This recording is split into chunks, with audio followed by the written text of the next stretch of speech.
For 37 years, Horton Smith served the PGA of America, including a term as the association's 10th president, first Masters champion in 1934, later a member of the World Golf Hall of Fame. He made his biggest impact, however, in contributing to the improvement of professional education.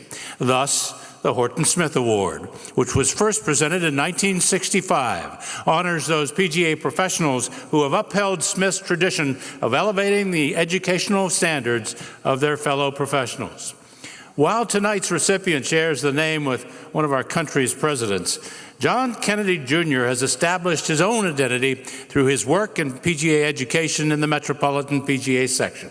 He's even served as a consultant to a junior program in a faraway location where even I have not carried my clubs, Bhutan. Let's learn more about John Kennedy Jr., the PGA Director of Golf at Westchester Country Club. Usually in the Met section, when you land a head professional's job, the first call you make is to your wife, and the second call you make is to John Kennedy.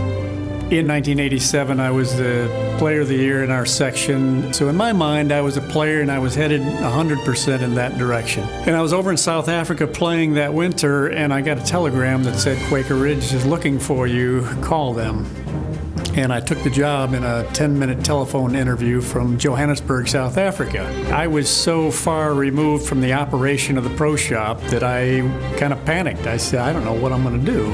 So I called John. I said, John, I'm not ready, don't actually know how to put it together. And he said, why don't you come on out to Cold Spring?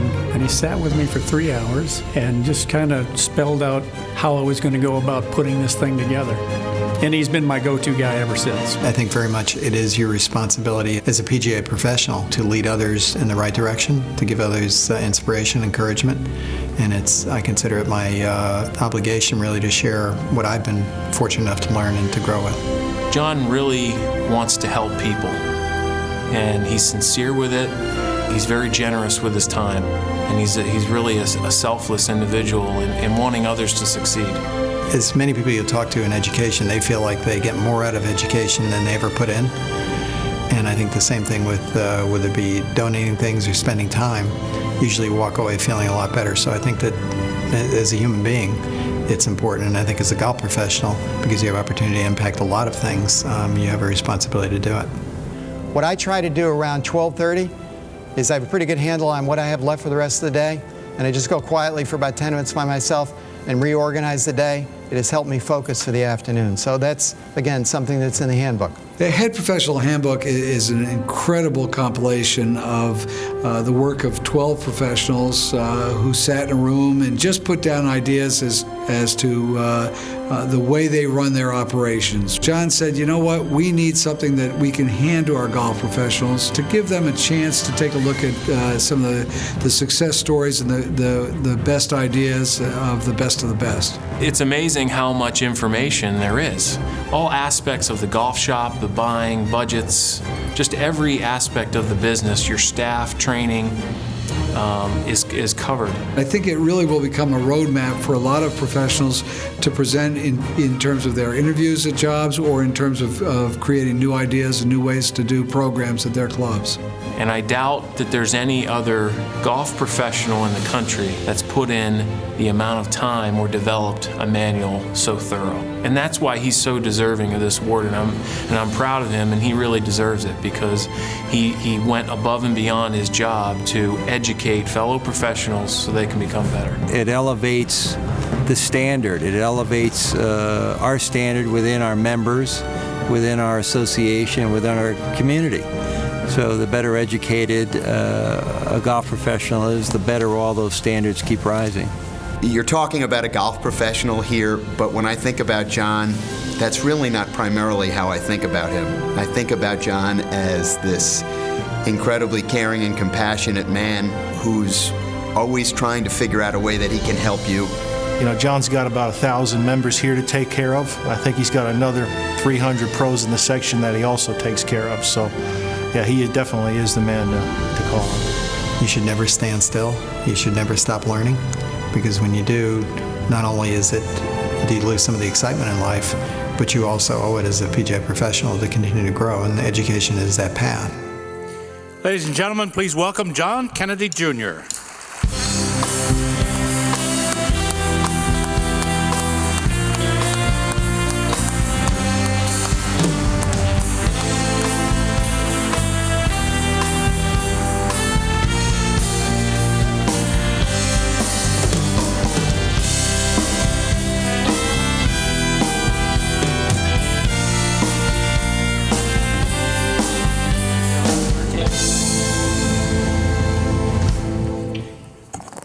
Move that down.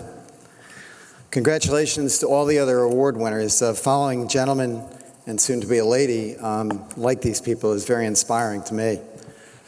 In 1935, Horton Smith won the first Masters. The runner-up was Harry Cooper.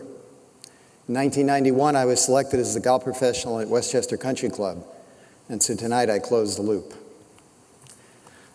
I'd like to thank the Special Awards Committee for this honor, and a job well done to the PGA of America for the continuing growth of their education programs. I'd like to also thank Callaway Golf for the continuing support of education for PGA members. There have been so many people who have helped me and guided me during my career. The Met PGA staff, particularly Charlie Robson, who has not only promoted golf professionals for the past 40 years, who's become a great friend to so many of us.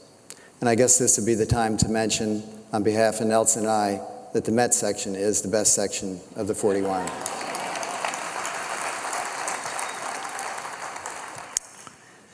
To my fellow Met PGA professionals who have established such a high standard of performance, both as golf professionals and as men of integrity. Gentlemen like Harry Cooper, Bob Watson, Tom Newport, Jerry Coates, George Lewis, Gene Borick, Bob Joyce, and so many others. To the membership at Westchester Country Club, who have consistently supported both myself and my staff, we are truly a family. All my golf chairmen, club presidents, and board members, some of whom have made the difficult trip down from snowy New York to be here tonight, who have sacrificed so much of their time for the betterment of our club and my staff. To my staff, both past and present, being at Westchester, as Nelson mentioned, has allowed me to attract so many talented individuals. There are a number, however, who have been a part of my life for 20 years or more. To Pat Rogner, Mary Nordman, two ladies who helped me run my business. To Bruce Zabriskie, who's here tonight, and thank you. Four-time PGA Player of the Year, a very talented and committed club professional. Harvey Lanik and Tom Patry, Directors of Instruction, and Met PGA Teachers of the Year, and incredibly loyal friends. Barry Triano and Debbie Austin, PGA members, teaching professionals, whose examples as human beings has meant a great deal to my members, to my staff, and especially to me. To my family, my mother, my father, my brothers and sisters who never stopped caring about me. My wife Eileen, son Johnny, daughter Sarah. You have often sacrificed your time with me so I could pursue my career. I could never have been so committed if I did not have your love and support at home. God bless me with all three of you. May He always bless each of you. I love you very much. As some other professionals mentioned, and so close to my heart, to my Lord Jesus Christ, whose grace has allowed me to live a life I could not have imagined 40 years ago, when I started it with a net check of $80 a week for 80 hours of work, with a dream to make it in the golf business. I owe you everything. As I begin my 41st season as a golf professional, in an effort to best represent the PGA of America as a Horton Smith Award winner, I am committed to helping golfers play better, setting a positive example, and being grateful each day. In these uncertain times, we must provide our players with a clear path to improvement, opportunities to enjoy the game with associates, friends, and family. To be successful will require the ability to change and the desire to grow. To change and grow requires direction and perseverance. I will recommend 3 books to help you on your path to change and growth: Switch, Influencer, and the Bible. I wish my fellow professionals, their families, all our club members and players a year of health, growth in the game, and one of God's grace and blessings. Thank you very much.